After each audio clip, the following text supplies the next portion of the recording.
ધારી ST ડેપોમાં depot manager તરીકે ફરજ બજાવતા અધિકારી તેમજ એટીઆઈ તરીકે ફરજ બજાવતા બે કર્મચારી જેમાં વિશાલભાઈ એમ જોશી અને સુરેશભાઈ એન ગોંડલિયા દ્વારા રોજેરોજ ડ્રાઈવર ડ્યુટી લિસ્ટ તૈયાર કરવામાં આવતું હોય છે અને સરકારશ્રીના પરિપત્રમાં જણાવ્યા અનુસાર ધારી ડેપોનો કોઈપણ કરાર આધારિત ડ્રાઈવર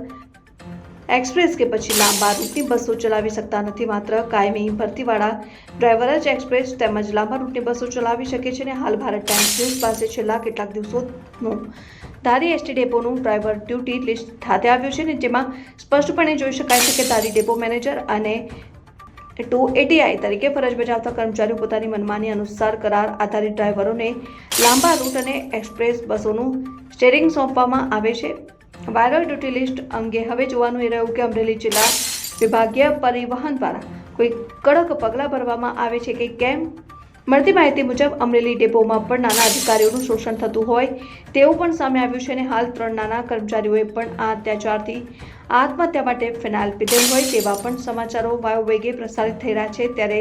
ધારી ડેપોમાં પણ ડેપો મેનેજર અને 2 એટીઆઈ અધિકારીઓ કોઈ નાનો અધિકારી આ રીતે આત્મહત્યા કરવા મજબૂર થાય તેવી રાહ જોઈ રહ્યા છે કે શું